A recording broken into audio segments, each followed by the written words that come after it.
ဦးဇင်းရင်ထဲမှာရှိတဲ့အတိုင်းပြောရရင်မြန်မာနိုင်ငံကိုသိချစ်တာ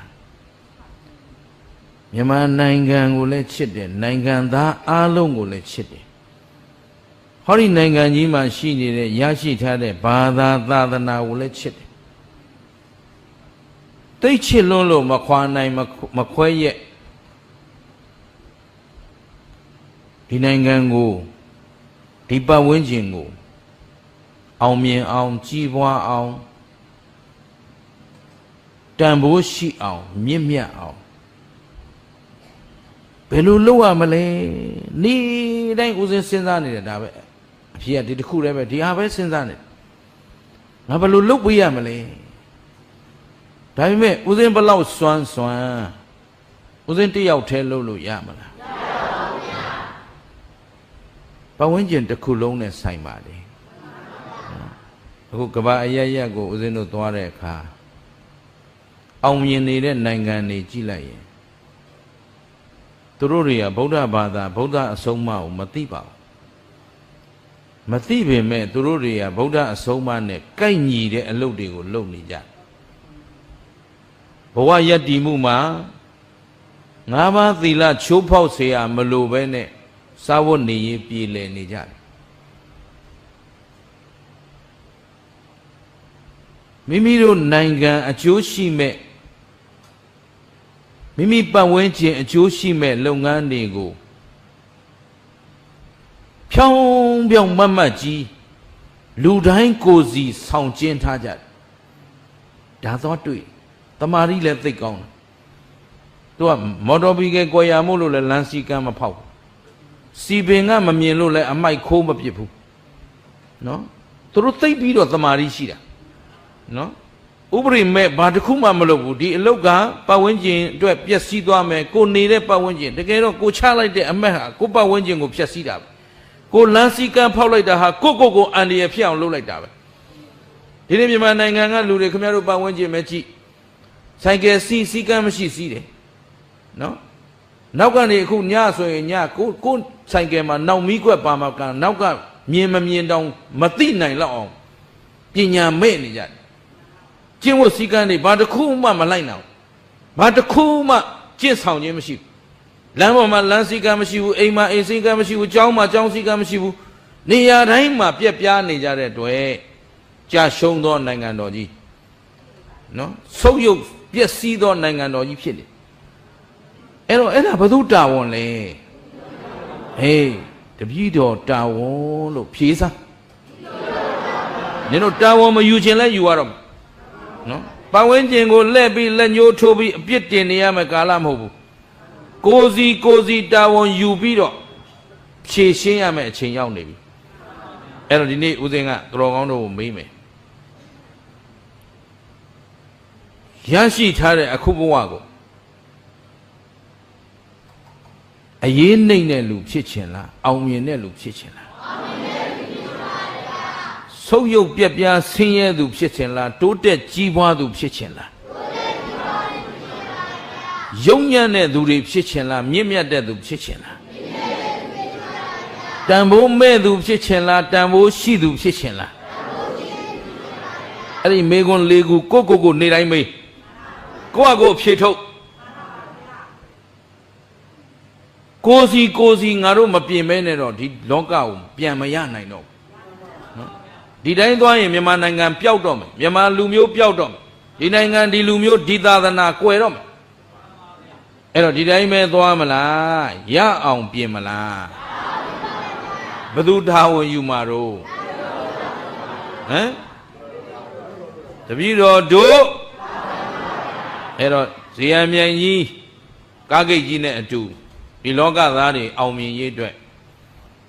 လောကပြက်ပြားကြောင်းတရားကိုအရင်ပြောမယ်နော်မြတ်စွာဘုရားရှင်ကိုယ်တော်မြတ်ကြီးကိုဘုံနာကြီးတယောက်ကလျှောက်တယ်အရှင်ဘုရားဟောဒီလောကကြီးဟာတပည့်တော်အရင်ကကြားဘူးတာတပည့်တော်တို့အာစရိယပရံပရအစဉ်ဆက်ပုံနာတွေအစဉ်ဆက်သယ်ဆောင်လာခဲ့တဲ့သတင်းစကားတွေအရာဘိုးဘွားဘီပင်တွေပြောဆိုခဲ့တဲ့စကားတွေအရာ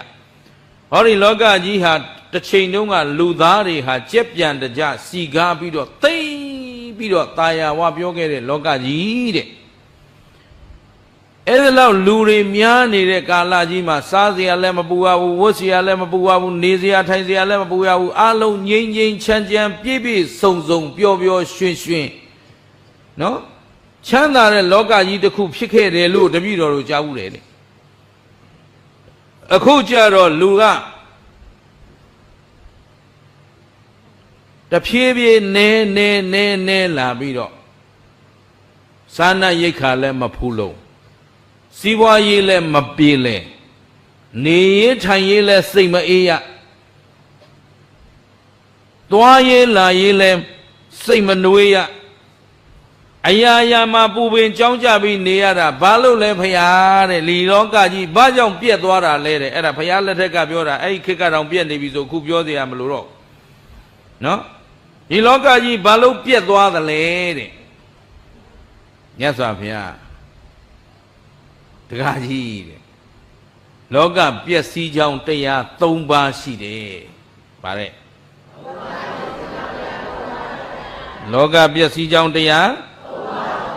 ၃ပါးရှိတယ်တကားကြီးတဲ့နံပါတ်၁ကအဓမ္မရာဂတွေကြောင့်ပြက်သွားတယ်ဗါတဲ့အာဓမ္မရာဂနော်ရာဂဆိုတာတတ်မဲ့မှုနော်လိုချင်မှုနှစ်သက်မှုနော်ဆွဲလန်းမှုဒါယာကအဲ့ဒီယာကမှာအာဓမ္မယာကတဲ့မနှစ်သက်သင့်တာတွေကိုနှစ်သက်တယ်မခုံမင်သင့်တာတွေကိုခုံမင်တယ်မဆွဲလန်းသင့်တာတွေကိုဆွဲလန်းတယ်အာဓမ္မရာဂဒုတိယဝိသမလောဘပါတယ်လေဝိသမလောဘကြောင့်ဒီလောကကြီးပြတ်သွားတာတဲ့ဇေယျမြိုင်ကြီးလည်းမှတ်ထားกว่าမင်းတို့3နှစ်ရှိပြီဆိုတော့ရှေ့ကိုမပြတ်အောင်နော်ခဏနေကြတော့မင်းတို့နဲ့ဆိုင်တာလည်းပြောမယ်ငါတို့နဲ့ဆိုင်တာလည်းပြောမယ်တလောကလုံးဆိုင်တာလည်းပြောမယ်နော်အရင်ဆုံးမှတ်ထားတစ်ကအာဓမ္မရာဂပြောနှစ်ကဝိသမလောဘပါတယ်လေနံပါတ်3မိစ္ဆာဓမ္မတဲ့ပြောဘယ်နှပါတော့တရား3ပါအာဓမ္မယာကဆိုတာတို့ဘုန်းကြီးတွေကစပြောမယ်နော်မင်းတို့ပဲပြောနေရင်မတရားရာရောက်နော်အခုတို့သာသနာတော်မှာမင်းတို့ကိုးကွယ်နေတဲ့ယဟန်တန်ခါလောကသည်မင်းတို့စိတ်တိုင်းမကြဘူးဆိုတာငါသိကြသလားငါလည်းမကြောက်နော်ယဟန်လောကမှာယဟန်တော်တွေမြတ်စွာဘုရားရဲ့တပည့်သားတွေရဲ့တာဝန်ဟာပရိယပရိပါပရိဝေဒသာသနာလုပ်ငန်းတာဝန်3ရပ်အဲ့ဒီထဲမှာတကယ်ထမ်းဆောင်ရမယ့်တာဝန်က2ခုပရိယနဲ့ပရိပါဒီအလုံး2ခုပဲရှိအာဓမ္မယာကဆိုတာဘုန်းကြီးတွေဘွယ်တစိတ်တွေနောက်လိုက်ယာဓုတွေနောက်လိုက်ဟမ်လတ်လာဘနောက်လိုက်လာဘသက်ကာယသီလောကဘုန်းကြီးငွေရဖို့ရှာနေရပြီဆိုကြအဲ့ဘုန်းကြီးပြက်ပြီဟမ်ဟုတ်လားမဟုတ်ဘူးလားယာဓုရဖို့ယာဓုနောက်လိုက်နေပြီဆိုကြအဲ့တန်ကအဲ့ဒီသာသနာပြက်ပြီဘယ်သူမကျေနပ်နပ်ကျေနပ်နပ်ဒါလောကသဘာဝအမှန်တရားပဲနော်ဘယ်သူမုံချစ်ဓမ္မဂတိကမုံတာလည်းဂရုစိုက်เสียမလို့ချစ်เสียလည်းဂရုစိုက်เสียမလို့ကျုပ်ကဘုရားရှင်ရဲ့သားအဖြစ်တရားဟောတာမှန်ရကိုပြောမှာနော်တိလောကဘွဲတစိတ်ဂုံတူးတွေနောက်လိုက်နေပြီဆိုရင်အဲ့ဒီသာသနာလုပ်ငန်းစဉ်တွေမှန်မှန်ကန်ကန်လုပ်နိုင်မှာမလားမလုပ်နိုင်တော့ကြာရှုံသောလောကနော်ဆင်းရဲသောလောကအလုံးဆင်းရဲသွားပြီနော်နောက်ပြက်ပြားသောလောကနော်ဒီလောကသားတွေပြက်ပြားကုန်ပြီ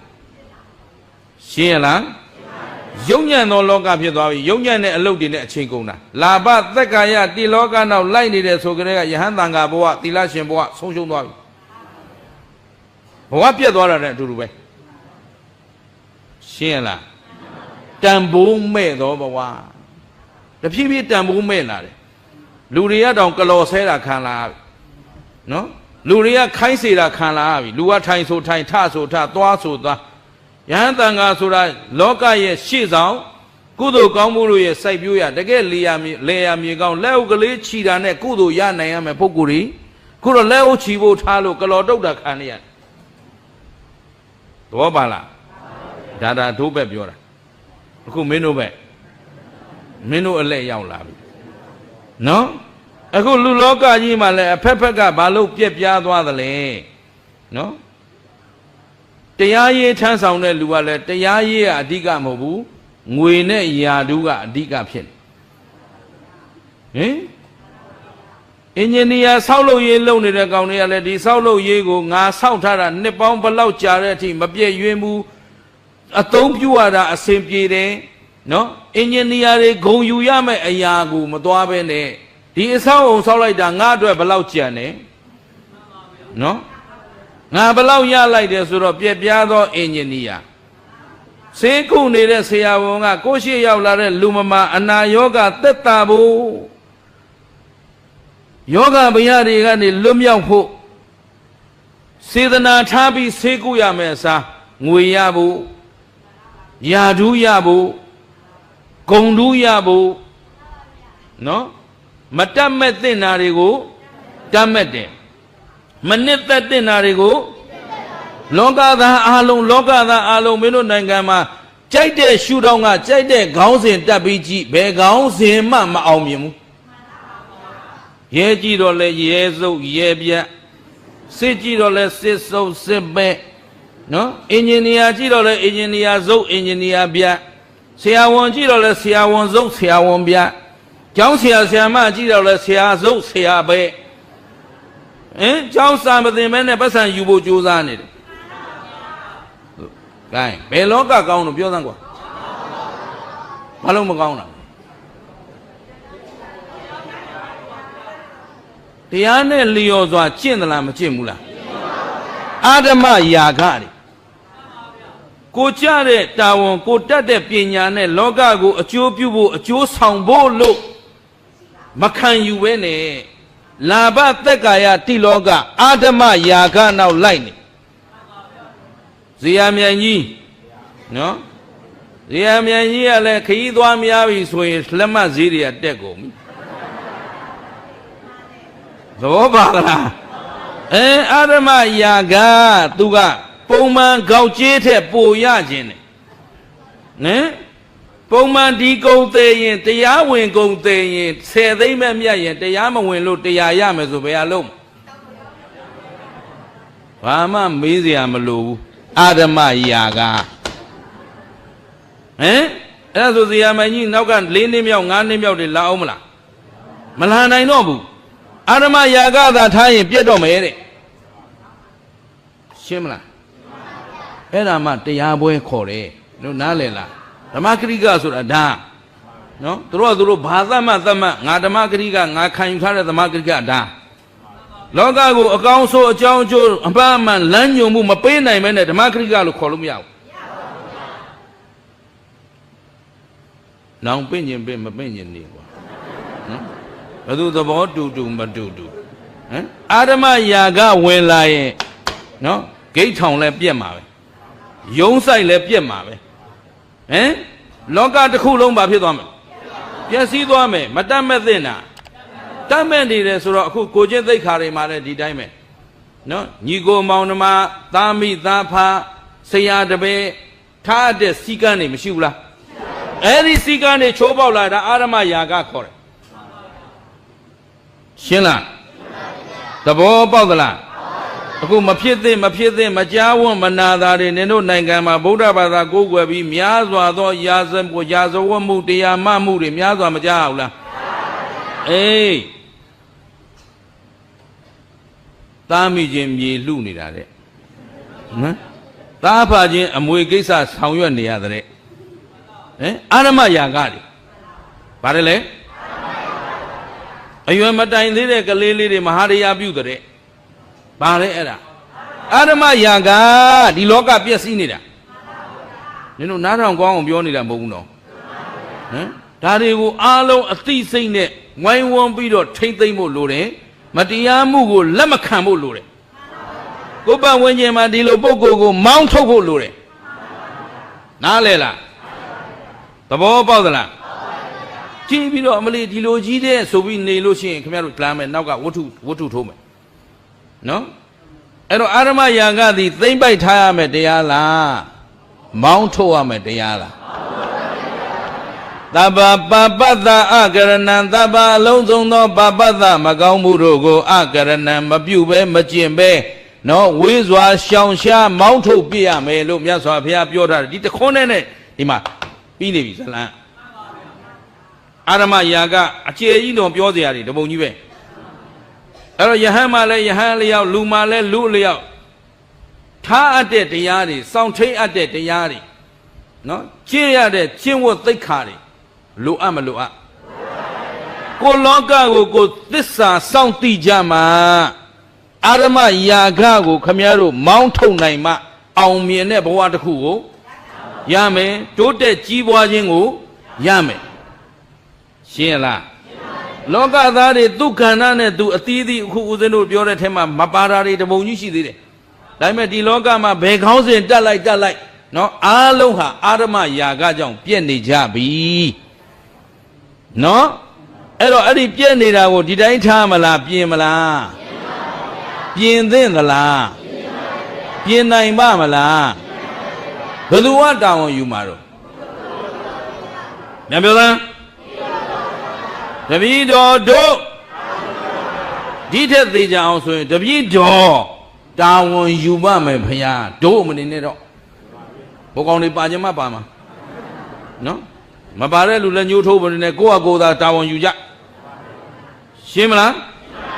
ကဲဘယ်သူတာဝန်ယူမလဲတပည့်တော်ပြန်ပြောသားဘယ်သူတာဝန်ယူမလဲပွင့်ထွက်သွားပါစေငါပြင်ပေးမယ်ဒီလောက်ကတော့မိုင်နာပဲတော့ပါတယ်နော်အလုံးကျင်းတတ်သလားနင်တို့ကံကောင်းတာဒါမနေ့ကမြိုင်မှာဟောမလို့နော်မြိုင်ကြတော့ဟိုမှာမုံတိုင်းနဲ့မိသွားတော့ဟိုမှာငါမှသီလာပေးပြီးဆင်းပြေးလာနော်အခုဒီနေ့ရေစကြိုနော်ထိုက်တန်နာရတဲ့တရားလို့မှတ်ပါအာဓမယာကနော်အခုတို့လောကကိုကြီးစိုးနေပြီ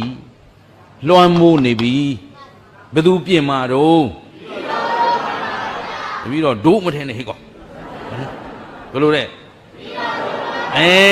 တပည့်တော်ပြင်မှာပါဖေဟာပြန်ပြောအားလုံးကိုတာဝန်ယူထားစောစောကမေကွန်းမနေ့တိုင်းခင်ဗျားတို့မေးစမ်းငါဟာကြာရှုံးသူဖြစ်ခြင်းလားအောင်မြင်သူဖြစ်ခြင်းလားနော်ငါသည်ဆုပ်ယုပ်ပြက်ပြားသူဖြစ်ခြင်းလားတိုးတက်ကြီးပွားသူဖြစ်ခြင်းလားငါဟာယုံညံ့သူဖြစ်ခြင်းလားမြင့်မြတ်သူဖြစ်ခြင်းလားတန်ဖိုးမဲ့သူဖြစ်ခြင်းလားတန်ဖိုးရှိသူဖြစ်ခြင်းလားကိုမေးမနဲ့လင်းလာအိယာထားကြတဲ့ဒီကဒါနဲ့တာထွက်ရမယ်အောင်မြင်သူဖြစ်ခြင်းအောင်မြင်သူဖြစ်ခြင်းရင်အောင်မြင်ကြောင်းအလုပ်တွေကိုလုပ်ရမယ်ကျောင်းဆရာတယောက်တစ်ဖြစ်ကိုဘဝကိုယက်တည်နေရင်အောင်မြင်တဲ့ကျောင်းဆရာတယောက်ဖြစ်ရအောင်မြင်တဲ့ကျောင်းဆရာဆိုတာငွေများများရအောင်ရှာနိုင်တဲ့ကောင်လားကျူရှင်ခိုးတင်နိုင်တဲ့ကောင်ပြောတာလားကျောင်းမှာစာမတင်မဲ့ကျူရှင်ကျမ်းမှာတင်တဲ့ကောင်မျိုးကိုပြောတာလားတော့ပါလားကလေးတွေကိုခါတဲ့သူ့ကျောင်းကကလေးများများအောင်ပြီးရောမေကွန်းခိုးပေးတဲ့ကျောင်းဆရာကိုပြောတာလားစာခိုးနီးတင်ပေးတဲ့ကျောင်းဆရာကိုပြောတာလားငါလည်းရှုတော့အကုန်သိထားတော့ပြောစရာတွေတပုံကြီးပဲကွာဗျံပရာပညာရေးနဲ့ကမောက်ကမဘယုံသုံးကန်းဘယုံဒုက္ခလူတွေနေတဲ့နေရာပြောလို့ကိုမကုန်ဘူးတော့ပါတယ်နော်ကြည်ရောကျင်တတ်သလားကိုလောကကိုပြင်ဖို့လိုတယ်အာဓမယာကနောက်ဝိသမလောဘဘာလဲဝိသမလောဘဆိုတာရသင့်ရတိုက်တာထက်မလုပ်တာပိုရကျင်တာဗါလဲ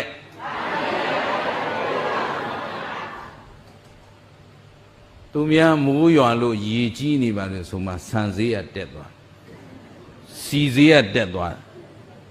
အဲ့ဒါဘာသမားတွေဝိသမလောဘသမားတွေနော်စီဈေးတက်လဲဆိုကားလက်မကဈေးတက်သွားစီဈေးကြတော့ပြန်မကြောက်အဲ့ဒါဘာဟာတော့ဗျာဝိသမလောဘ ကျေနပ်သလားအားလုံးခန္ဓာအသီးသီးမှာခင်ဗျားတို့ကျုပ်တို့တွေအားလုံးနော်မအောင်မြင်တဲ့လောကတစ်ခုဆုပ်ယုပ်ပြက်ပြားတဲ့လောကတစ်ခုယုံညံ့တဲ့လောကတစ်ခုတန်ဖိုးမဲ့တဲ့လောကတစ်ခုဖြစ်နေရခြင်းဒုတိယအကြောင်းရင်းကဝိသမလောဘကိုလုံနိုင်တာထက်ပိုရခြင်းကဲလှုပ်သလောက်ရတာထက်လှုပ်တာထက်ပိုရတာဘယ်ဟာကြိုက်တယ်လှုပ်တာထက်ပိုရတာနဲ့မလှုပ်ဖဲရဘယ်ဟာကြိုက်တယ်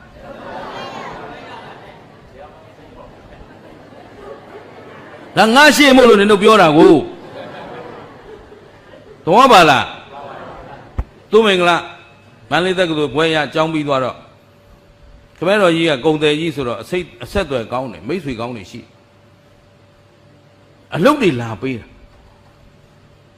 ဒီနေ့လမ်းပေါ်မဟာရရတောင်းနေတဲ့တောင်စားခိုင်းပေါ့ကွာလမ်းကွန်ဘာကွန်မှမသိရှောက်ကောက်နေတဲ့ကောင်တွေရှိတယ်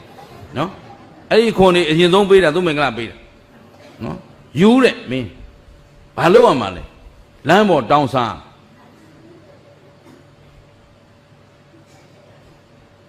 ကားတွေဘိန်းလင့်ကွန်တင်းမောဘွားချကြရဘိန်းကွန်ဆောင်ခဲ့ရထတောင်းတုံးရှိသေးတယ်နော်ဗျာမရာတိုင်းပြီအဲ့တော့သူတွေပေါ်မှာမဟုတ်မမှန်လှုပ်ရှားမဲ့လို့မလှုပ်ဘူးလို့ပြန်ပေးလိုက်ဟာကုံသွယ်ရေးသွားလှုပ်တယ်မင်းကြိုက်တာသွင်းဆန်းกว่าတယ်ငါတို့ရှိတယ်သွင်းမှုအမြတ်ရယုံတက်တက်အလုပ်တစ်ခုလုပ်နေတာမဟုတ်ဘူးလို့ကျုပ်ရဲ့ကာယအာညာဏအားစိတ်တအားဒီအားတွေနဲ့ကိုယ်လောကကိုအကျိုးပြုဖို့အလုပ်လုပ်နေတာလို့ပစ္စံချမ်းသာမှုတစ်ခုတည်းအတွက်လူဘဝကိုယက်တည်နေတာမဟုတ်ဘူးလို့ခံယူချက်ကလေးတွေသိအရေးကြီးပါတယ်ငွေမရှိလို့ဘာမှဖြစ်မသွားသလိုဘာပွဲဒူးမှမရှိလို့လည်းဘာမှဖြစ်မသွားနိုင်အကျိုးပြုနိုင်ဖို့ပဲလိုတယ်တန်ဖိုးရှိတဲ့လူဘဝရဖို့ပဲလိုတယ်ဒီနေ့ထိဦးဇင်းတို့ဒီတိုင်းကိုယ်ခံယူချက်တိုင်းမရှောင်နေတယ်သူများရောင်တိုင်းရောင်တဲ့ထဲမှာတို့မပေါငွေလည်းမလိုဘူးဂုံလည်းမလိုဘူးယာဒူးလည်းမလိုဘူးကိုတတ်ထားတဲ့ကာယဉာဏစိတ်ဓာတ်အားနဲ့ကိုလောကကိုအကျိုးပြုနိုင်ဖို့သူမင်္ဂလာဘယ်နာရက်တည်နေတယ်ဘာလို့ခင်ဗျားတို့သိတယ်ကျုပ်ရှင်းပြနေကြမလို့သဘောပါလားကြည်ရောကြည်တတ်သလားအဲ့ဒီမဟုတ်တရုပ်လုပ်ငန်းတွေမင်းငါသားဒီလှုပ်ဘာဖြစ်လို့အောက်ဆိုင်များရတယ်ဟဲ့လုံးမလုပ်ရသေးဘူးအောက်ဆိုင်ကလာနော်အဲ့ဒီတောင်စားအလုတ်ဓမြအလုတ်ကျုပ်မလုပ်ဘူးလို့လာမခိုင်းနဲ့လို့တမန်အာဇီဝကြတဲ့အလုတ်နဲ့ပဲဘဝကိုယက်တည်သဘောပေါက်လားဝိသမလောဘဘယ်လိုမြို့မှာစံပြပုဂ္ဂိုလ်တွေအများကြီးရှိတယ်မိုးကုတ်မြို့ဆိုတာမိုးရွာတိုင်းတရားကျိုးတာအစင်လာခုထိမပြတ်သေးဘူးနော်ရိုးရမပြတ်တဲ့မြေဆိုတာအဲ့ဒါနော်မိုးရွာတိုင်းတောင်ပြိုတယ်တရားကျိုးတယ်ဘယ်သူမှအာမခံပြင်မဲ့လူမရှိဘူးအာမလည်းမခံဘူးလေလမ်းပြင်တဲ့လူကလည်းတစ်နှစ်ခံပြီးပြက်မှအစင်ပြေမှာဒါမှသူ့တော့ကြိုက်မှာဟုတ်အဲ့တော့တစ်နှစ်ပြက်လမ်းများကိုသာသူတို့မကြာပြင်လေးရှိတယ်ရာသက်ပံလမ်းပြင်နေသောနိုင်ငံကိုမြန်မာနိုင်ငံဟုခေါ်ပါတယ်နော်ဘယ်တော့မှမပြီးဘူးသူကနော်တခါမြန်ဖတ်လိုက်တယ်ဦးဇင်းတို့ဒီလမ်းဘယ်တော့မှဖောက်တာလဲဆိုတော့လွတ်လိုက်ရပြီးကစားဖောက်တာတဲ့လမ်းဘေးမှာဆိုင်းဖို့ရှိတယ်ဖို့မြေတဲ့အသားမသေးသေးပါတဲ့နှစ်60လည်းမသေးဘူး80လည်းမသေးဘူး100လည်းသေမှာမဟုတ်ဘူးအဲ့လောက်တော်တဲ့တိုင်းပြည်သဘောပါလားချီဟောကျင်းသလားစဉ်းစားနေလို့အဲ့တော့ဒီလောကကြီးဘာလို့ပြည့်စည်နေဆိုဝိသမလောဘတွေလွှမ်းမိုးနေတယ်မလုတ်ဖဲနဲ့ရကျင်တဲ့ယုံဝဏ္ဏများလည်းယုံသွားကြအောင်ဆောင်ပြီးတော့လာကထုတ်ယုံမကဘူးအောက်ဆိုင်ကလေးပါရှာလိုက်သေးတယ်စရင်ဌာနအားလုံးကလိန်နေတယ်သဘောပါလားကျောင်းဟိုတနေ့ကမီတာကလာကောက်မီတာကတွေဈေးတက်သွားပြီတဲ့အရင်တုန်းက10သိန်းနဲ့အခုသိန်း20တဲ့မပေးနိုင်ဘူးကွာလို့နော်အဲ့တော့ကျောင်းကကပ်ပြီးကြည့်လောက်လိုက်ဆိုတော့ဘာမှမဟုတ်တဲ့ဘုန်းကြီးတဲ့မီတာဓာတ်ပုံရိုက်ပြီးယုံသွားသူရေးထားတဲ့စရင်တဲ့မီတာမှာရှိနေတဲ့နံပါတ်ကတခြားစီပဲ အဲ့တော့မင်းတို့ဘလို့ပြန်ယော်ပေးမလဲဆိုတော့ပဲလက်လန်နေမျက်ဖြူဆိုင်ဘလို့ပါနဲ့အကိုကြီးရဲ့ကျွန်တော်တို့ကရှော့ခမလျှက်စစ်ယုံမှာ10တန်းအောင်တော့လုံအားပေးလာတာဥမာချေကအကုန်သိဘယ်စရင်ဘလို့လိန်ပြီးတော့ဘလို့လှဲ့စားနေတော့သိတယ်မီတာကကောက်တဲ့ထဲကမူးစားမဆအကျော်အဲ့တော့ကျိုးတို့ခက်ကတော့မူးခက်မခက်ကိုဗျနော်မူးစားမဆအကျော်တွေကိုပေါင်းယူပြီးတော့မှဝန်ထမ်းတွေခွဲယူလို့ယူမိစက်ကိုနာယီလျှော့လဲပြီးတော့စီတွေခိုးရောင်းပြီးတော့ခွဲယူလို့ယူဟမ်အဲ့တော့မီတာကတွေကိုခံမှန်းကျင်နဲ့ကောက်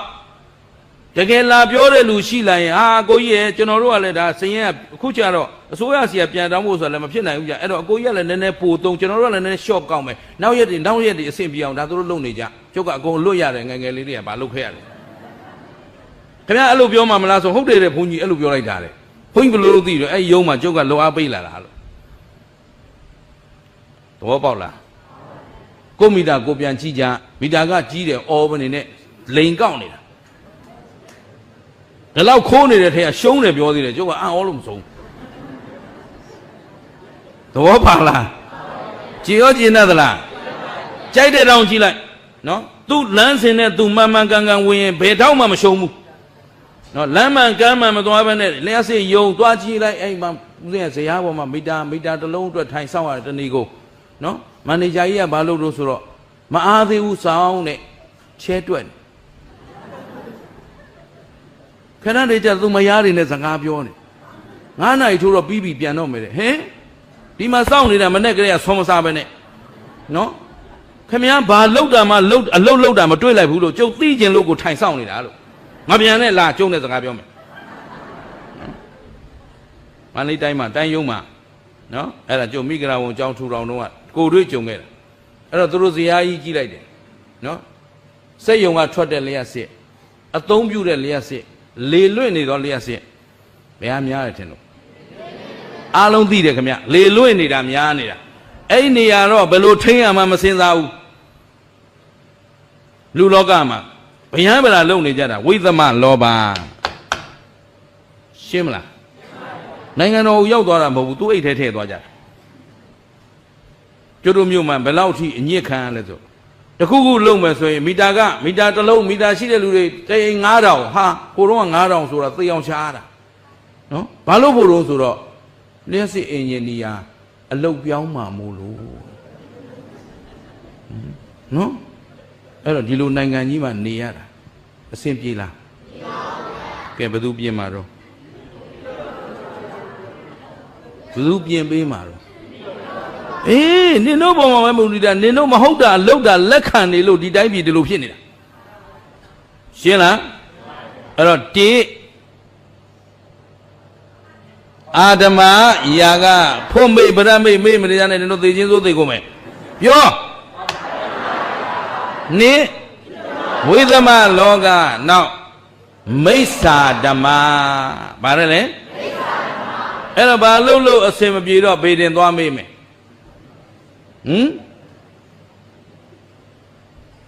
ရင်လိုင်းမှာဘော်တော်ရင်တွေအက်ဆီဒင့်မဖြစ်အောင်ဘေးရင်ဆီယာနာမှာရရချီပြီးတပြေပန်းလေးထိုးသွားမတိုက်ဘူးနင်တို့ကားတွေမောင်းကျင်တို့သာမောင်းရမလားဟမ်ရဲရစာရွေးပြီးမှထွက်အမှုသမားဒရိုင်ဘာတင်မောင်းထားအဲ့ကားဟမ်သဘောပါလားကျုံတော့ရှိရရဘေးရင်ရှာတော့ကိုယ့်အကိုရှာတာပေးတော့သူတို့သွားပေးတယ်ခဏနေလာပြန်ပြီနတ်ကြောနော်တခါဦးဇင်းတို့ကြိုက်ထိုးပဲသွားတာအမှန်ဟိုးမော်ဒမြိုင်ဘက်ကရိတ်တာတစ်ခုမှဦးဇင်းကလေဘင်းမှာခွဲရစိတ်ရတော့မှမလို့မခွဲဘူးမစိတ်ဘူးကငါတရားသွားအထုတ်မယ်ဆိုပြီးသွားတာဖြစ်ချင်တော့လမ်းမှာကားပြက်ကြိုက်ထိုးမဝင်ငယ်လေးပြက်နတ်ကြောကပါလာတယ်ဒါမှမဟုတ်ပြောပါတယ်ဝတ်သားတွေမတင်ခင်းနဲ့ဆိုနော်မကုန်းမယ်တော်ကြီးကမကြည်နဲ့လို့တယ်အမှန်ဟိုကကားကလတ်မရှိတော့နော်သုံးပင်ကလားကားအကြောင်းကိုငယ်ငယ်လေးကဥမချေကသိလာတဲ့ကောင်၄တန်းကြောင်းသားကလေးကားအကြောင်းနားလဲခဲ့တဲ့လူကားစာအုပ်တွေဖတ်လာတာအဲ့ဒါနဲ့အဲ့နတ်ကတော့အမြင်ကက်ကရှိရလာစမ်းလို့အဲ့ဒီဘကုန်းမယ်တော်အခုသွားတောင်းပန်ခိုင်းလိုက်မယ်ခင်ဗျားသွားတောင်းပန်မလားလို့ဟဲ့ကောင်တွေကားမပြင်းနဲ့အိတ်ကြစို့လို့နော်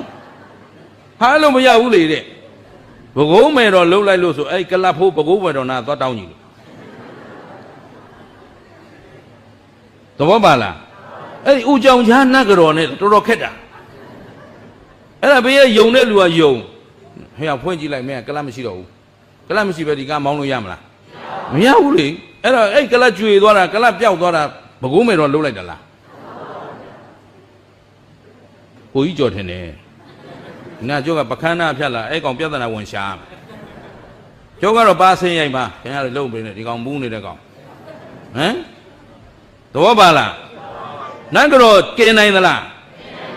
အယောင်းဝယ်ဖြစ်အောင်နတ်ကတော့လှုပ်ပေးနိုင်လားနတ်ကလှုပ်ပေးနိုင်လားဘယ်သူကဘယ်သူအားကိုးရမှာအခုမြင်ရတော့မိစ္ဆာဓမ္မကြီးစိုးနေတော့ဆိုဝါကောင်လားဆိုဟိုမှာပတ်စံတွေကိုပလူပြန်လို့တောင်ပြုံးမှာသဘောပါသလားတောင်ပြုံးနဲ့ယရဏပြုကူကွာပြီးငွေဖြုံးဖျားပွဲတဲ့ဆိုပြီးတော့လောင်ကစားဝိုင်းနေကြီးပဲအဲ့ဒါမိစ္ဆာဓမ္မတွေလွှမ်းမိုးနေတာဘာဓမ္မကဉ္ဉံဝရိယအရင်တီးပြီးလောက်ကြပါဆိုတော့ကိုခုံကိုအားတဲ့လောက်အောင်ဘေးတင်ဆရာစီသွားနတ်ကတော်စီသွားတရတဆင်လို့ကြီးပွားအောင်မယ်နင်တို့ရှင်းလားကဲဒါဖြင့်တရားဘယ်နှပါဒီသုံးပါးလက်ကင်ထားရင်ဘာဖြစ်မလို့ပျက်စီးမယ်ဟုတ်ကလားဒီသုံးပါးလက်ကင်ထားရင်ဒါဖြင့်ဒီသုံးပါးသည်ဆောင်ထားရမယ်တရားလားရှောင်ရှားရမယ်တရားရှောင်နိုင်အောင်ဘယ်သူတာဝန်ယူတော့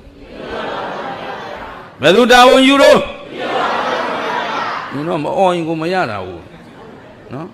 ကဲကြည့်အဲ့တော့မြတ်စွာဘုရားရှင်ကိုရောမြတ်ကြီးသာဝတ္ထိမှာသတင်းသုံးနေတော့ယဟန်လေးတစ်ပါးကကျင့်ဝတ်သိက္ခာနဲ့မညီပဲနဲ့လာဘသက်ကာယတိလောကတိုးပွားကြောင်းလွဲမားတဲ့အလုတ်တွေကိလေသာအလုတ်တွေနဲ့အချိန်ကုန်နေတော့ဘေးကသိက္ခာရှိတဲ့ယဟန်များကမနေနိုင်လို့ဆုံးမမရတော့မြတ်စွာဘုရားထံရောက်လာတယ်ပေါ့ကွာတူတူပြောကြပါစို့ရောက်လာတော့မှမြတ်စွာဘုရားရှင်ကိုရောမြတ်ကြီးကအေးတဲ့ဒီအလွဲမားတရားတွေဆိုတာကိုယ်တန်တန်မှာနည်းနည်းရှိတာကောင်းလားများများရှိတာကောင်းဟမ်ဒီအလွဲမားတရားတွေကသုံးခုလုံးရှိတာကောင်းလားတစ်ခုလောက်ပဲရှိတာကောင်းလားဘလို့ဒီအမှားဆိုတာရှိတဲ့တရားလားမရှိတဲ့တရားဒါဖြင့်နည်းနည်းရှိတာကောင်းလားများများရှိတာကောင်း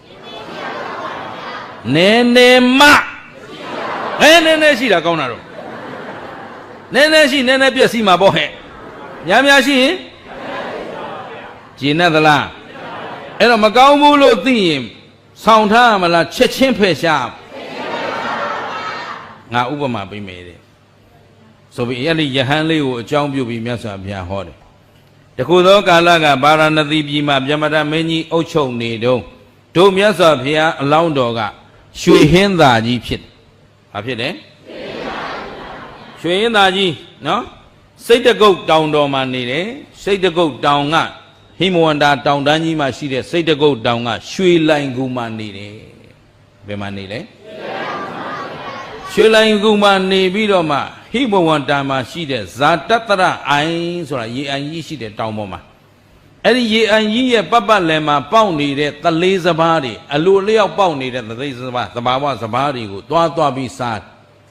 ဘုရားအလောင်းဆိုတော့လူတွေစိုက်ပျိုးထားတဲ့ဟာကိုသွားပြီးတော့ရံမရှာဘူးခိုးမစားဘူးလူမစားဘူးတိုက်မစားဘူးလိမ်မစားဘူးပေါ့ကွာသဘာဝအတိုင်းအစာရှာစားအဲ့တော့အဲ့ဒီစိတ်တကုတ်တောင်ရွှေလိုင်ကူကနေဇာတတရအိုင်ကသလေးစဘာကိုသွားစားဖို့ခရီးတာကဝေးတော့ရွှေဟင်းသာမင်းကြီးကတခါတည်းအဲ့ဒီအစာသွားစားဖို့သွားတဲ့လမ်းမှာပေါက်ပင်ကြီးတစ်ပင်ရှိတယ်လေ။ဘာရှိလဲ။အဲ့ဒီပေါက်ပင်ပေါ်မှာ1000နာဟုတ်ပြီနော်။အဲ့တော့ရွှေကူကနေပြီးတော့စပကင်းကိုအသွားပေါက်ပင်ပေါ်မှာ1000နာပြီးတော့မနက်ခင်းမှာ1000နာပြီးတော့အစာသွားစား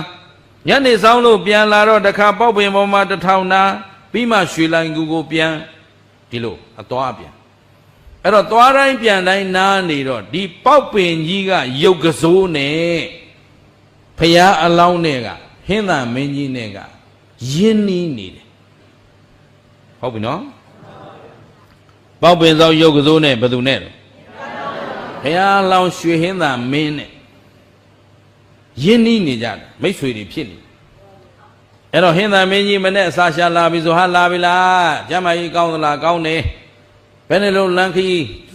ဘင်းရကင်းရလားကင်းပါတယ်နော်အသင်ပေါက်ပင်ကြီးရောရုပ်ကစိုးနတ်မင်းကြီးရောကျမရလားချမ်းသာရလားပေါ့မေးမြန်းပြီးတော့သွားကြအဲ့ဒါလို့သွားလာပြီးနေရင်းနဲ့တရက်မှကြတော့တခုသောငဲ့ငယ်မတကောင်ကတနေရာကပညောင်သီးညောင်သီးစားပြီးတော့ပေါက်ပင်ကွာချမ်းမှာမစင်စွန့်နော်အဲ့ဒီမစင်တဲ့ညောင်စည်းပါလာရောပေါ့ကွာဘာပါလာညောင်စည်းပါလာတော့အဲ့ဒီညောင်စည်းကဘာဖြစ်မလဲပေါက်ပင်ကွာချမ်းမှာအပင်ပေါက်ဘာဖြစ်လဲဘာပင်ပေါက်တာကဲညောင်ပင်ဆိုတာဘယ်အပင်ကပေါက်ပေါက်အဲ့ဒီပေါက်တဲ့အပင်ကိုအကျိုးပြုမလားဘာလို့မလဲအားလုံးဘုသူတ္တဖြစ်မှတ်ထားညောင်ပင်ဟာထမ်းပင်မှာပဲကပ်ပေါက်ပေါက်နော်ပေါက်ပင်မှာပဲကပ်ပေါက်ပေါက်သရက်ပင်မှာပဲကပ်ပေါက်ပေါက်ပေါက်ချင်ရမှာပေါက်ညောင်ပင်ကြီးလာရင်အဲ့ဒီသူပေါက်တဲ့အပင်ကိုဘာဖြစ်တော့မြုံပလိုက်တယ်သဘောပါလားအလုံးမထားအလုံးမထားဒါတော့ညောင်ဆိုတာဘုရားဖြစ်တာလဲညောင်ပဲအပင်ဖြစ်တာလဲခုညောင်ပင်မကောင်းကြောင်းတရားဟောနေရဒါပေမဲ့ခုဦးစင်းကစဉ်းစားနေတာတနိုင်ငံလုံးငါတစ်ပင်စိုက်ပျိုးရေးပြန်လုပ်ရမှာဒါပေမဲ့ညောင်ပင်စိုက်မှဖြစ်မယ်ဘာဖြစ်လို့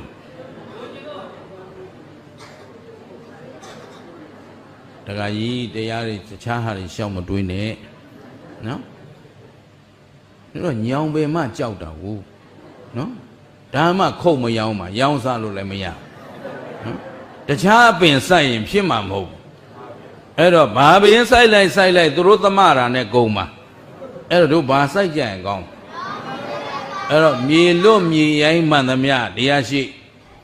ညောင်ပင်စိုက်ကြစို့နော်ဒါမှတို့နောက်လောကကိုကယ်လို့ရတော့မှာမဟုတ်ရင်အကုန်သေခြင်းစိုးနဲ့သေကုန်တော့မှာကဲဒါထားလိုက်ပါတော့အခုလောလောဆယ်ညောင်ပင်မကောင်းကြောင်းပဲသွားကြအောင်ဆိုနော်အဲ့တော့ဒီညောင်ပင်သည်ပေါက်ပင်ကိုကပ်ပေါက်တော့ညောင်ပင်ကြီးရင်ဘာဖြစ်မလဲအေးပေါက်ပင်သေလိမ့်မယ်ရှင်းတယ်နော်အဲ့တော့ဘုရားအလောင်းတော်ကသွားရင်လာရင်နဲ့ဒီငဲ့ငယ်မှယူထားခဲ့တဲ့ပေါက်ပင်ခွာချားကညောင်စည်းကအပင်ကြီးလာတော့တထွားတထောင်လောက်ရောက်လာတော့အခက်လက်ကလေးတွေဝေပြီးတော့ညောင်ရွက်ကလေးတွေကရင်းလာတပတ်တာလေးပေါ့နော်ရွှေဟင်းသာမင်းကြီးကတစ်ပင်ခိုင်းပေါ်နားလိုက်ရင်းနဲ့ညောင်ပင်သွားတွေ့မတွေ့ညောင်ပင်သွားတွေ့တော့ဟန္တာပလာဒမဝသနိကြောဒောသမ္မဇာယတိအင်ကံသမိန်တေနိသိဏောဝသောတေမမ္မာနိစစ်စတိဟေးယုတ်ကစိုးတဲ့နင်းပေါက်ပင်ပေါ်မှာဘာပေါက်နေပြီတော့ညောင်ပင်ပေါက်နေပြီတဲ့အဲ့ဒီညောင်ပင်ကိုမွေးမထားနဲ့ဘာလို့ရမလဲအခုကရှင်းပလိုက်တဲ့ဟုတ်ပလားဟင်းသာမင်းကညောင်ပင်ပေါက်နေတဲ့အဲ့ဒီညောင်ပင်ဟာမိတ်ဆွေလားရန်သူလားကိုကိုကောင်းကျိုးပေးမဲ့တရားလားဆိုးကျိုးပေးမဲ့တရားလားဟောအခုတော်တို့တဏ္ဍာမှာလဲကိုလောကကိုဖျက်ဆီးမဲ့ဟောဒီမဲ့အာဓမယာကအလုံးအသီးသီးရှိလားမရှိဘူးလားရှိတယ်ဒါညင်းစရာမလိုသူ့မင်္ဂလာပါပါတယ်နော်ခင်ဗျားတို့ကျုပ်တို့အားလုံးခစ်ဆိုးခစ်ပြက်ခစ်ယုံမာကြီးမှလူဖြစ်လာတာအားလုံးညင်စိုးတွေအကုန်ရှိတယ်ဟမ်သဘောပါလားလွယ်လွယ်ရအကုန်လိုချင်တာ တရားမတရားကိုလုံးမဟုတ်ဘူးဟင်အာဓမယာကမရှိဘူးလားဝိသမလောဘလုတ်တာထက်ပိုပြီးတော့ဘာဖြစ်တော့ရခြင်းနဲ့ကိုပိဿနိုင်တာနဲ့ပိုရခြင်းနောက်မိစ္ဆာဓမ္မဘာလဲလဲကိုယ့်ရဲ့ကံဉာဏ်ဝရိယနဲ့သီလသမာဓိပညာကိုတိဆောက်ကြရမယ်အစားလွဲမားတဲ့ကိုယ်ွယ်ယုံကြည်မှုအားကိုးမှုလွဲမားတဲ့ကိုယ်ွယ်မှုတွေကိုလက်ကင်ထားနေတဲ့အတွက်ဆုပ်ယုပ်နေတယ်ပြက်ပြားနေတယ်ကြာရှုံးနေတယ်ရှင်းမလားဒီတော့ဒီတရားတွေဟာသူတော်ကောင်းတို့တန်တန်မှာကြီးပွားခွင့်ပေးရမှာလားအမြင့်ကနှုတ်ပြရမှာလားဒီညောင်ပင်လဲဒါပဲဟေးရုပ်ကစိုးကြီးတဲ့မင်းပင်ခွာချမ်းမှာဘယ်သူပေါက်နေလဲညောင်ပင်ဆိုတာအကျိုးပြုမှာလားဖြက်စီးမှာလားနင်းကိုတစ်ချိန်ဖြက်စီးလိုက်မယ်မြန်နှုတ်ပလိုက်ဆိုတော့ညောင်ပင်ကြီးကဘာပြောလဲဆိုတော့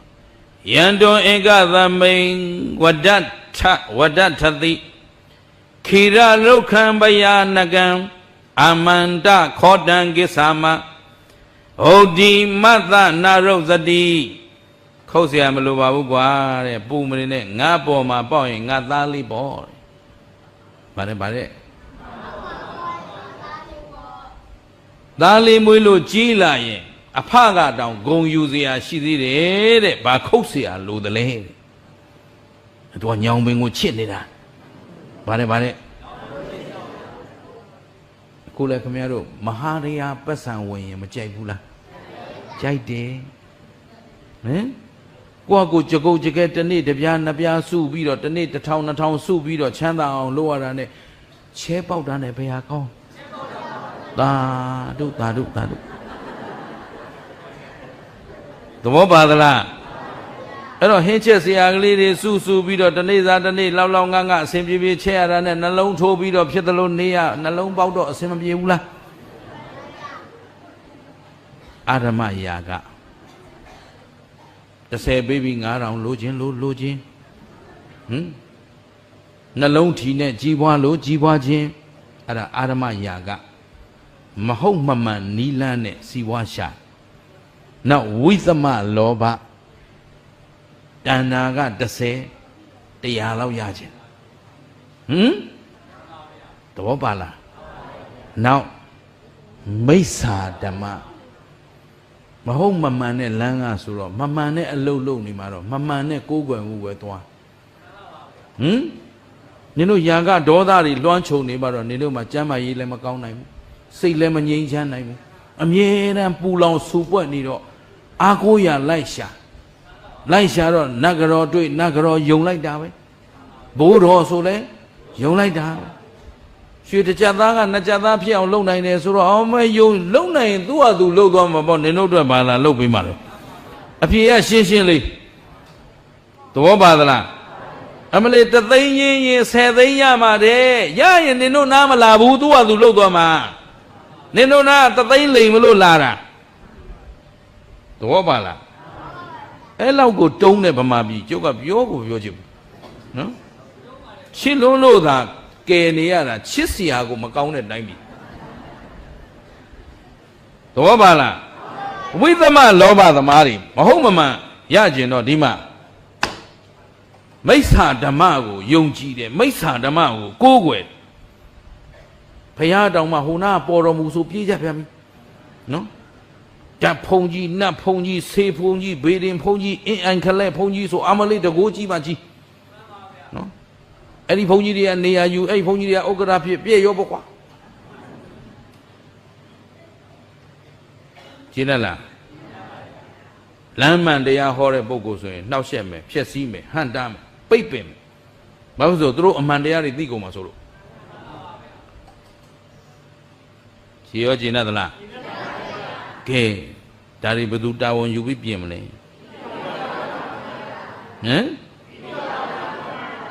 ဘယ်သူတာဝန်တော့အားလုံးမှာတာဝန်ရှိမရှိအဲ့တော့ဒီအမြုံကြီး3ခုကိုထားမလားနှုတ်ပလိုက်ရမလား ညောင်ပင်လိုပဲနင်တို့ဝါမျိုးနေပြီဒီတိုင်းပြည်ကြီးတစ်ဖြည်းဖြည်းညောင်မျိုးခံနေရပြီရှင်းလားဒါဖြင့်အချိန်မီဘာလို့နှုတ်နော်သေမသွားခင်နှုတ်ကြရှင်းမလားအဲ့ဒါကိုလေညောင်ပင်ငါပေါ်ပေါက်ငါသားပေါ်တဲ့ကြီးလာတော့အဖေဂုံယူစရာတောင်ဖြစ်သေးတယ်တဲ့ဆိုတော့ဟင်းသားကြီးကဟင်းသားမင်းကဘာကြောင့်ဘာပြောသလဲဆိုတော့သင်ဟာတဲ့မမြန်နိုးသင့်တာကိုဘာလို့လဲမနှစ်သက်သင့်တာကိုနှစ်သက်နေတာတဲ့ယံတွန်အင်္ဂသမိန်ဝတ္တထတိခိရလုတ်ခံပယာနကံအာမန္တခောတံကိစ္ဆာမဟုတ်တိမတ္တနာရုဇတိသင်ဟာမနှစ်သက်သင့်တာကိုနှစ်သက်တယ်မမြန်နိုးသင့်တာကိုမြန်နိုးတယ်မမွေးမြူသင့်တာကိုမွေးမြူထားပြီတဲ့သင်အန္တရာယ်သင်လွယ်သွားပြီသင်နဲ့ငါနဲ့မိတ်ဆွေဖြစ်နေတဲ့အတွက်သင်ပျက်စီးတာကိုငါမကြည့်လို့ဘူးတဲ့မိတ်ဆွေတယောက်အနေနဲ့သတိပေးတာတဲ့ဗါတဲ့ခုဦးစင်းကသူတော်ကောင်းတို့ကိုပြောနေတာသူတော်ကောင်းတို့ရဲ့အမနာပတွေကိုပြောနေတာလားခင်ဗျားတို့ကိုမုန်းလို့ပြောနေတာလားပျက်စီးစေလို့ပြောနေတာလားမဟုတ်မှန်းသိရင်ပြင်သင့်တာကိုပယ်သင့်တာကိုနှုတ်သင့်တာကိုအခုကြည့်ရုပ်ကစိုးဘုရားအလောင်းရဲ့စကားကိုနားထောင်သလားမထောင်ဘူးနေပါစေတဲ့ညောင်ပင်လေးလှမလှနေပါစေသူကြည့်လာတော့လေနောက်ကြတော့ငါအဖော်တောင်ဖြစ်လေဦးမယ်ငါသားတောင်ဖြစ်လေဦးမယ်ငါပေါ်ပေါက်တာငါသားပေါ့ဆိုတော့ငါမိတ်ဆွေတယောက်အနေနဲ့ပြောသင့်တာပြောပြီးပြီတဲ့နေမနှစ်သက်သင့်တာကိုနှစ်သက်တယ်မမြန်နိုးသင့်တာမမွေးမြူသင့်တာကိုမွေးမြူထားတော့နေတစ်ချိန်ပြည့်စည်းမှာကိုငါမကြည့်လို့ဘူးတဲ့အဲ့တော့ဒီနေ့ကစပြီးငါနစ်စီမလာပြီရွှေဟင်းသာမင်းအဲ့ဒီနေ့ကစပြီးတော့အဲ့ဒီညောင်ပေါက်ပင်ပေါ်မနာတော့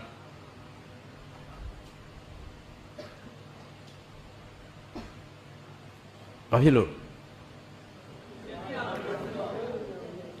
တစ်ချိန်ကသူ့ရဲ့ပေါက်ပင်ရုပ်ကစိုးကဘာလဲမိတ်ဆွေ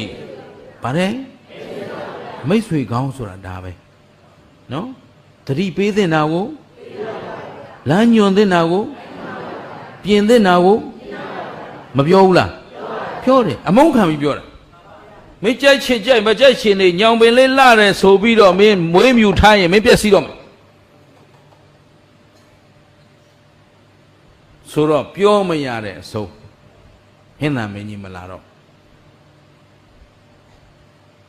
လာသည်ဖြစ်စီမလာသည်ဖြစ်စီဒီမြောင်ပင်ကရပ်တန့်နေမှာလားကြီးထွားလာမှာ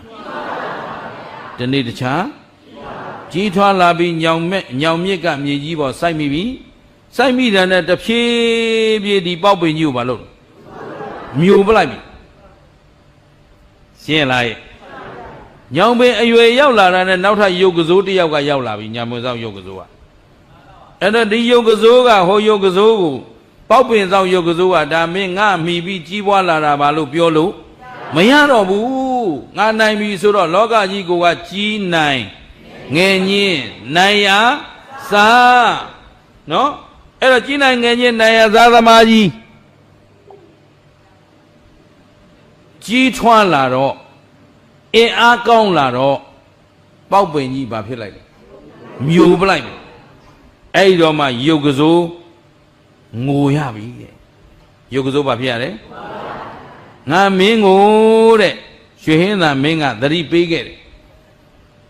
မနစ်သက်သာနှစ်သက်တယ်မမြန်နိုးတင်တာမြန်မျိုးတယ်မမွေးမြူတင်တာကိုမွေးမြူတယ်နောက်တစ်ချိန်မင်းပြည့်စည်းမှာကိုငါမလိုချင်ဘူးတဲ့ငါဒီနေ့ကစမလာတော့ဆိုတော့ပေါက်ပင်ကဒုက္ခရောက်နေပြီဟိုမှာသူ့အညစ်ခံနေရပြီနော်သူ့မှာအစာရေစာပြတ်တောက်ပြီးတဖြည်းဖြည်းညှို့ချုံသေးတော့မယ်ပေါက်ပင်သေးတာနဲ့ရုပ်ကစိုးလဲပြေးတော့ဘဝပြက်ပြီပေါ့ကျင်တတ်သလားတဖြည်းဖြည်းဘာလုတ်ခံမျိုးခါဘသူတွေတော့ပေါက်ပင်နဲ့ညောင်ပင်မကြည့်နဲ့နော်ဟိုဟာကဘ ရားဟောထားတဲ့အတိတ်ကဇလံအခုတရားနာနေတာဘယ်သူတော့ကျုပ်ကဘယ်သူဟောနေတာလို့ဒါဖြင့်အခုခင်ဗျားတို့ဘာဖြစ်နေတော့ခင်ဗျားတို့လောကဓာတ်တစ်ခုလုံးဒီတရား၃ပါးဝါမျိုးနေရှင်းလားအဲ့တော့ဇေယျမြန်ကြီးအောင်မြင်ခြင်းနဲ့တိုးတက်ခြင်းနဲ့နော်မြင့်မြတ်ခြင်းနဲ့တန်ဖိုးရှိခြင်းနဲ့ဆိုရင်ဒီအပင်အပေါက်မခံနဲ့နော်ဂိတ်ထဲမှာမဟာတရားအုံနာတွေပါရင်မောင်းတာထုတ်ပလိုက်နော်မဟုတ်တရုပ်ကားဆရာတွေပါရင်ကြောင်းဘာမှငဲ့เสียမလို့ရှင်းသလားအေးမိစ္ဆာဓမ္မကတော့မင်းကိုယ်တိုင်လွတ်အောင်လုပ်ပေါ့ကွာသဘောပါလားတကယ်အားကိုးရမှာကံဉာဏ်ဝရိယပြန်ပြောကံကိုယ့်ရဲ့ကာယကံဝစီကံမနောကံ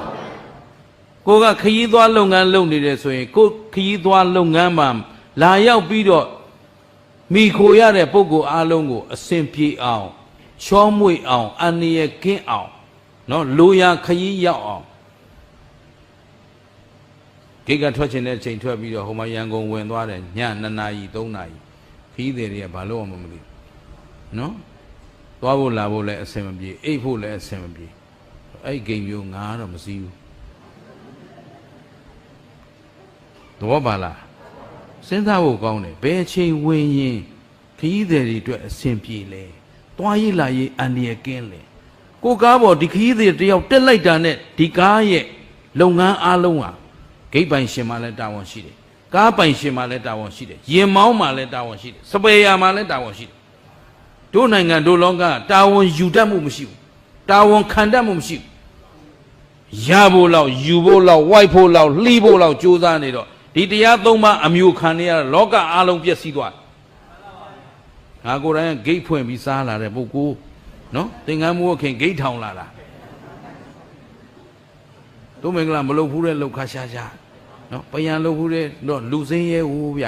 နော်လူစင်းရဲဆိုတော့အလုံးမှန်သမျှအကုန်လုပ်ခဲ့ရတယ်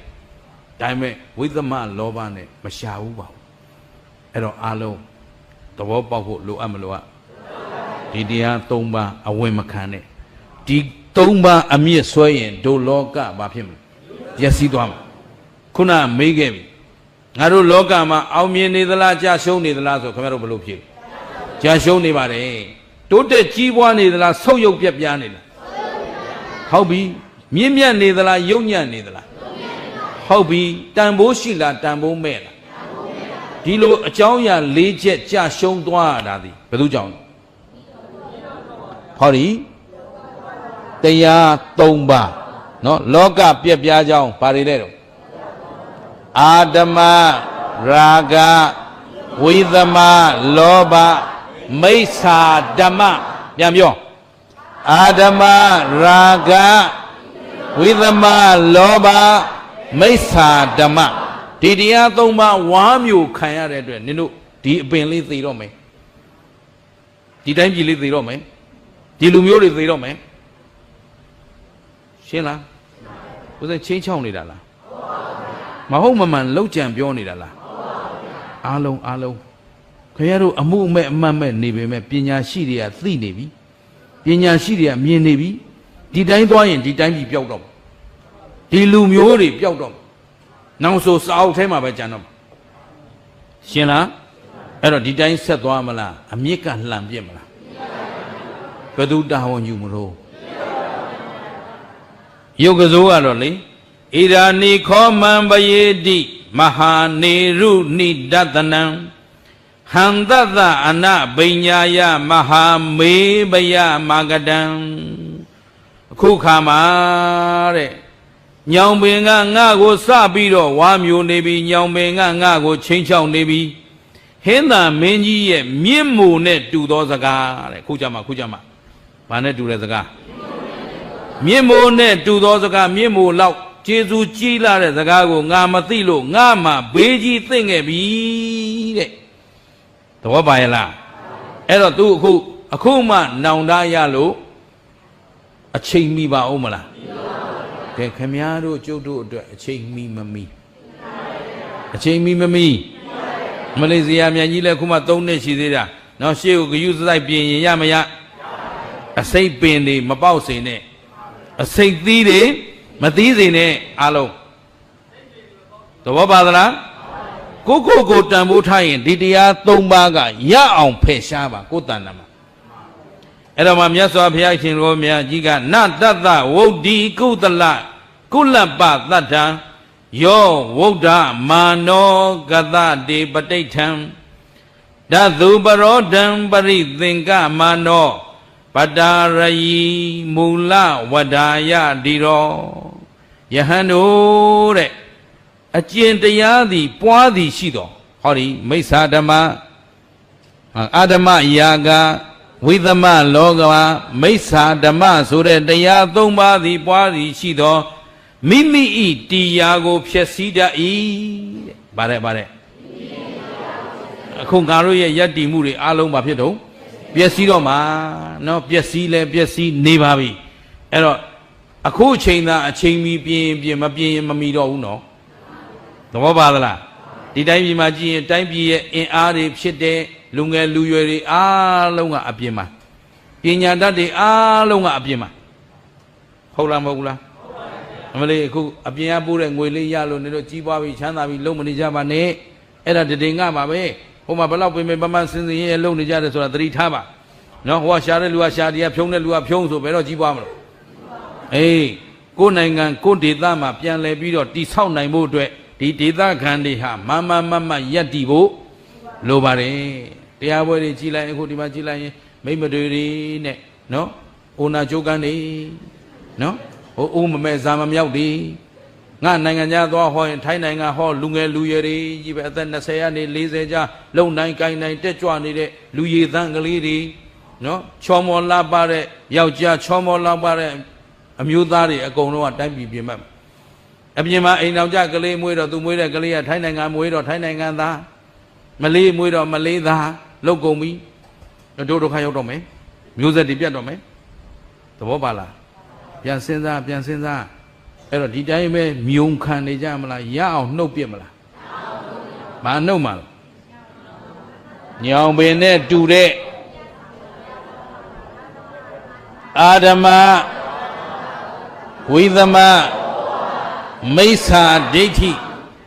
အလုံးမြင်သလားသဘောပေါက်သလားကိုယ်ပတ်ဝန်းကျင်မှာဒီတရား3ပါးမြင်လာရင်အကြီးပွားခံရမလားအမြင့်ကနှုတ်ပြရမလားအခုယုတ်ကစိုးငိုပြီးတဲ့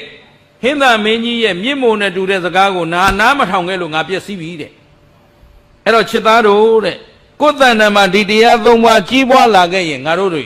အောင်မြင်မလားပြည့်စည်မလားအဲ့တော့ယဟန်တို့အကျင့်တရားသည်ပွားသည်ရှိသောမိမိတရားကိုဖျက်ဆီး၏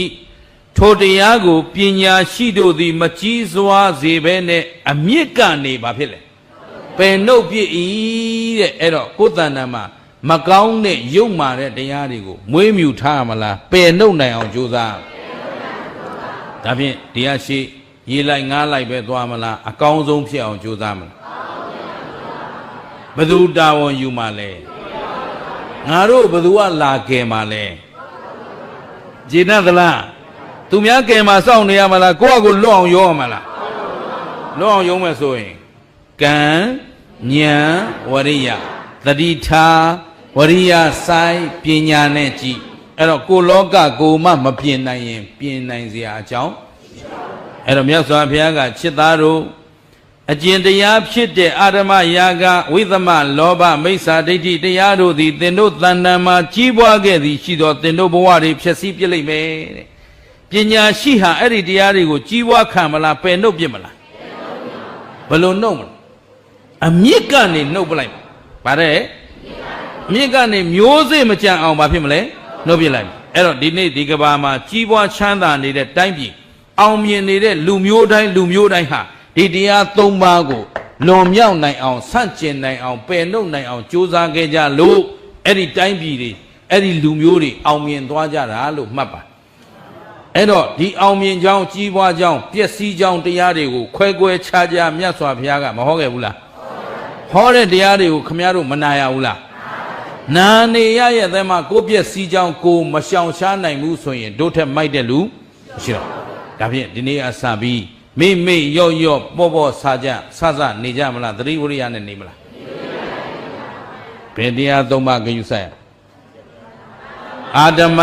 ရာဂဝိသမလောဘမိစ္ဆာဒိဋ္ဌိ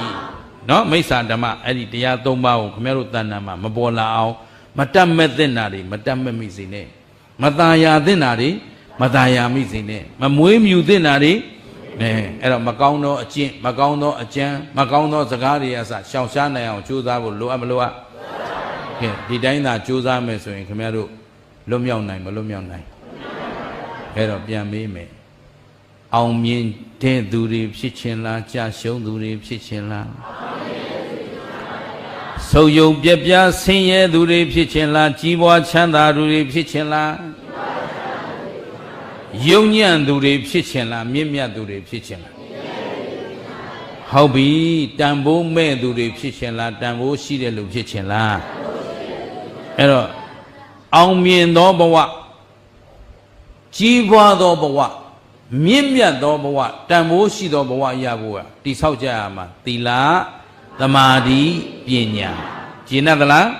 ဒီတရားသုံးပါးကိုထိခိုက်မဲ့အလုပ်အားလုံးကိုအမြင့်ကနေပါဖြစ်မလဲနှုတ်ပြစ်မယ်ဆိုရင်သူတော်ကောင်းတို့လောကကိုပြန်လဲတိဆောက်လို့ရနိုင်မရနိုင်အဲ့တော့ကိုစီတာဝန်မရှိဘူးလားဒီနေ့ကစပြီးကိုတာဝန်ယူပြီးတော့ဒီလွဲမှားတဲ့တရားတွေကိုအမြင့်ကနေကိုယ်တဏ္ဍာကနှုတ်ပြစ်နိုင်အောင်နောင်လာမဲ့မျိုးဆက်သစ်နော်နောင်လာနောက်သားတွေပေါ်မှာဒီမကောင်းတဲ့မျိုးစေ့တွေကြမသွားအောင်နော်အားလုံးတာဝန်ယူပြီးဖြည့်ရှင်းကြရင်ဒီလောကကိုတို့အချိန်မီကဲနိုင်ပါသေးတယ်လို့ဦးစင်းကအထူးသတိပေးလိုပါတယ်နော်အဲ့တော့ဘယ်လုပ်ငန်းဖြစ်မကြရှုံးခြင်းရင်အောင်မြင်ခြင်းရင်ဟောဒီအာဓမယာကဝိသမလောဘမိစ္ဆာဓမ္မကိုရှောင်နိုင်အောင်ကြိုးစားအဲ့တော့ကိုယ်တဏ္ဍာမှာအမြင့်မတွယ်စီနဲ့ကက်ရောက်လာပြီကပ်ပါပေါက်လာပြီဆိုရင်လည်းမလုပ်အောင်အမြင့်ကနေနှုတ်ပြနိုင်အောင်ကျင့်တတ်လားကဲဒီနေ့ကစပြီးသတိထားဝရိယဆိုင်ပညာနဲ့ကြည့်တော့တို့တွေမှာရှိတာခန္ဓာဘယ်နှပါးဟုတ်ပါတယ်အဲ့ဒီခန္ဓာ၅ပါးသည်မြဲသောတရားလားမမြဲသောတရားလားကဲဒီမမြဲတဲ့တရားကြီးကကိုပိုင်သလားမပိုင်ဘူးလားအိုချိန်တန်ရင်နာချိန်တန်ရင်သေချိန်တန်ရင်အဲ့တော့တို့တွေအာဓမယာကနဲ့မဟုတ်မမှန်တောင်းတတတ်မဲ့ထားတဲ့စီးစိမ်တွေရောကိုနောက်ပါမလားယာရုတွေရောကိုနောက်ပါမလားဘွဲတစိတ်ဂုံတို့တွေရောကိုနောက်ပါမလားကိုကိုတကယ်အကျိုးပြုမဲ့ကိုနောက်ပါမဲ့တရားကသီလသမာဓိပညာဒီတရား၃ပါးအပြင်တခြားရှိသေးလားဒါဖြင့်ရင်လာဘသက်ကာယတိလောကဆိုတဲ့တရားတွေကိုအလေးထားမှာလားသီလသမာဓိပညာကိုအလေးထားမှာအေးအဲ့တော့သီလသမာဓိပညာနဲ့ဘဝကိုတက်မှတ်အောင်တိဆောက်ပြီးတော့မကောင်းတဲ့တရားတွေကိုအမြင့်ကနေနှုတ်နိုင်အောင်ကြိုးစားနိုင်ရင်တို့ဒီဘဝအောင်မြင်နိုင်မအောင်မြင်နိုင်အဲ့တော့အောင်မြင်ခြင်းဒီနေ့ကစပြီးသတိထားဝရိယဆိုင်ပညာနဲ့ကြည်အရှိတရားတွေဟာယုတ်တရားနဲ့နန္တရားခန္ဓာဘယ်နှပါးမြဲသောတရားလားမမြဲသောတရားလားအဲ့တော့မမြဲဘူးမပိုင်ဘူးလို့သိနေရင်သူ့အတွက်အာဓမယာကတွေတတ်မဲ့နေเสียလဲမလိုဘူးဝိသမလောဘနဲ့ရှာနေเสียလဲမိစ္ဆာဓမ္မတွေအားကိုးနေเสียလဲအေးဒီတော့မှန်မှန်ကန်ကန်သာသိရင်တို့လမ်းမှန်သာလျှောက်ရင်အောင်မြင်ခြင်းပန်းနိုင်ကိုရောက်နိုင်မရောက်နိုင်အေးဒီနေ့ကစသတိဝိရိယနဲ့နေလိုက်တော့မြဲသောတရားတွေလားမမြဲသောတရားတွေလားလောကကြီးမှာကျင်လည်နေရတာကိုချမ်းသာသလားဆင်းရဲသလားဒါဖြင့်ဒီခန္ဓာရထားတာဘာသစ္စာသိတဲ့ဉာဏ်ကမေဃသစ္စာနဲ့မှန်မှန်ကန်ကန်သိရင်ဒီဘက်ကအာရမယာကဝိသမလောဘမိစ္ဆာဒိဋ္ဌိတွေလာအောင်မလားမလာရင်သေတာကသမုဒိယသစ္စာနောင်ခန္ဓာနောင်ဒုက္ခမလာတာကအေးနောင်တဖန်ဆင်းရဲခြင်းကအပီးတိုင်လွတ်ကင်းနိုင်ဖို့အတွက်ကိုယ်တဏ္ဍာမှာမရှိထိုက်တဲ့အာဓမယာကဝိသမလောဘမိစ္ဆာဒိဋ္ဌိတွေကိုဒီနေ့ကစပြီးအမြစ်ကနှုတ်နိုင်အောင်ဖယ်နိုင်ရှားနိုင်အောင်ကြိုးစားကြစို့လို့လေးစားစွာနဲ့တိုက်တွန်းရင်းနဲ့ကဲဒီညနဲ့တော်ကြစို့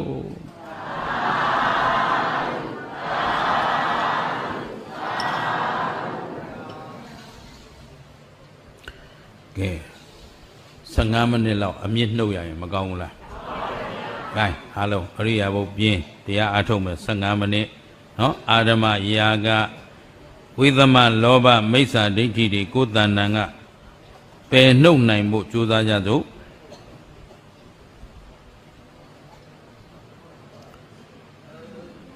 တင်မလင်ခွေထိုင်ထိုင်ဒုတုတ်ထိုင်ထိုင်နှစ်သက်သလိုထိုင်သို့သောခါမမထခေါင်းမမထလက်ဖွားနှစ်ဖက်ရှက်လက်မထိတ်ချင်းထိထအရိယာဘုစိတ်တိုင်းကြရင်မျက်လွှာလေးချနာသီးစုံမှတတိကလေးလေးဖြည်းဖြည်းမှန်မှန်ရှူဖြည်းဖြည်းမှန်မှန်ထုတ်ဝဝရှူဝဝထုတ်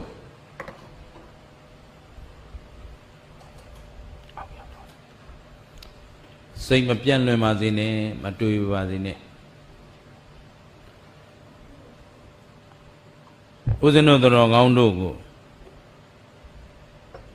ဘဝအောင်မြင်ရေးတွေကိုဖျက်ဆီးနေတာဘဝကြီးပွားတိုးတက်ရေးတွေကိုဖျက်ဆီးနေတာ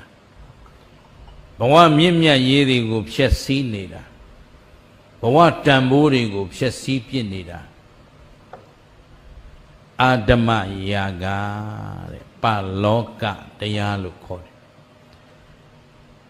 မတတ်မဲ့သင်တာတွေတတ်မဲ့တာဒီနေ့လောကမှာစောင့်စည်းရမယ်ကျင့်ဝတ်တွေရှိတယ်ဝတ္တရားတွေရှိတယ်စောင့်စည်းအပ်တဲ့ကျင့်ဝတ်ဝတ္တရားတွေကိုမျက်ကွယ်ပြုပြီးတော့မတတ်မဲ့သင်တာတတ်မဲ့မမောသင်တာမမောမသာယာသင်တာသာယာမမွေးမြင့်သင်တာမွေးမြူလို့လောကသားအလုံးလောကအသီးသီးကပျက်စီးသွားသူလောကနဲ့သူလောကသားအလုံးပျက်စီးသွားတယ်ဒီနေ့မြန်မာနိုင်ငံကြီးမှာအဖက်ဖက်ကပျက်စီးနေတယ်ဆိုတာအဲ့ဒါပဲလောကသားအလုံးသူ့နေရာနဲ့သူသူ့တာဝန်နဲ့သူတစ္ဆာရှိကြမယ်ဆိုရင်ဘာမှမအောင်မြင်စေရမကြီးပွားစေရမတိုးတက်စေရအကြောင်းမရှိဘူးဘယ်သူသိသိငတိမှာပြီးရောဝါဒဆွဲကင်ထားပြီးတော့ကိုလည်းဖျက်ဆီးတယ်လောကကိုလည်းဖျက်ဆီးကြတယ်အာဓမယာကကိုကြရာလောကကိုတာဝန်မကြည့်ဘဲနဲ့မမောသင်္နာတွေမမောမတတ်မဲ့သင်္နာတွေတတ်မဲ့မသာယာသင်္နာတွေသာယာခဲကြတယ်အဲ့ဒါအာဓမယာကအတီးသီးကိုစီအမြင့်ကနှုတ်ဖြစ်ဖို့လိုပါတယ်ဝိသမလောဘအချိုးညီသူနဲ့ကိုနဲ့ရောင်းသူဝယ်သူနှစ်ဦးနှစ်ဖက်အကျိုးစီးပွားကိုမကြည့်ရှုပဲနဲ့ကိုဖို့တဖို့တည်းကြည်ပြီးတော့ဘသူတွေပင်ပန်းဘသူတွေဆင်းရဲဘသူတွေပျက်စီးကိုယ်လိုလောဘကိုရှည်တန်းတင်ပြီးတော့ဝိသမလောဘနေနဲ့စီးပွားရှာနေကြသေးတဲ့၍ဘယ်သူမှမချမ်းသာဘူးတဲ့ဒါလေးမှတ်ထားပါဝိသမလောဘနဲ့မဟာတရားမျက်ချင်တဲ့လူတွေကချမ်းသာသလားလို့ကြည့်လိုက်လောကသူယူခြင်းနဲ့ငွေတော့ရခြင်းရသွားမယ်ဒါပေမဲ့အဖက်ဖက်ကပျက်စီးမှုနဲ့သူရသွားတဲ့ငွေလည်းသူ့အတွက်မလောက်ပါဘူးသူ့ပတ်ဝန်းကျင်အတွက်မငြိမ်းချမ်းပါဘူးဒါကြောင့်အလုံးစိတ်ဓာတ်ခိုင်မာနဲ့ညောင်မြစ်ကတူးကြစို့အာဓမရာဂဝိသမလောဘမိစ္ဆာဓမ္မယရိယာခြေလိုများကောင်းလာရင်ဘေးရင်ဆရာတွေအားလုံးဟာသမရတွေဖြစ်နေလိမ့်မယ်မီလီယံနာကြီးတွေဖြစ်နေလိမ့်မယ်ကိုရှိရေးကိုတွက်ကြမှာဗောနင်တို့အတွက်ဘာလို့တွက်နေမှာလဲနတ်တင်တိုင်းသာကြီးပွားရင်နတ်ကတော်ငမွဲမရှိဘူးနတ်ကတော်တွေနတ်ပွဲမရောက်ခင်အကျွေးတွေပတ်လည်ဝိုင်းနေလို့နတ်ရုပ်တောင်ပေါင်ထားတတိထားအေးဘယ်ဝိဇ္ဇာဇောကြီးတပတိမလာမကယ်နိုင်ဘူးကံကံဤကျိုးကိုမြတ်စွာဘုရားဟောထားတာအထင်ရှားပဲကောင်းတာလုပ်ရင်ကောင်းကျိုးပေးမယ်မကောင်းတာလုပ်ရင်မကောင်းကျိုးပေးမယ်တဗ္ဗေတတ္တကမ္မတကံဆိုတဲ့မြတ်စွာဘုရားစကားဟာ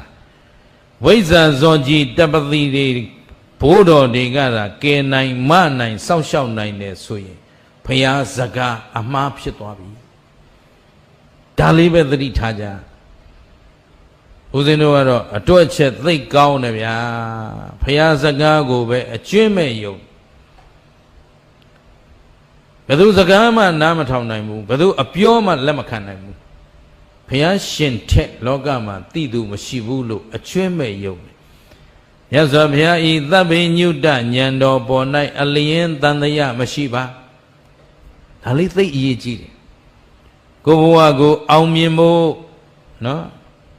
ခင်ဗျားတို့သတ်မှတ်နေတဲ့ငွေနဲ့လဲကျုပ်တို့ဘဝကိုမဆုံးဖြတ်ဘူးယာဓုတွေနဲ့လည်းမဆုံးဖြတ်ဘူးဘာယာဓုမှမရှိပေမဲ့ပျော်လိုက်တာကိုယုံကြည်ချက်ကလေးနဲ့ကိုယုံကြည်ရလမ်းကိုရှောက်နေရတာဘာပွဲဓုမှမလိုအပ်ဖဲနဲ့ကောင်းလိုက်တာနေရထိုင်ရတာသွားလာတာပြောရဆိုရတာလောက်ရကန်ရကိုအပြစ်ကင်းနေတယ်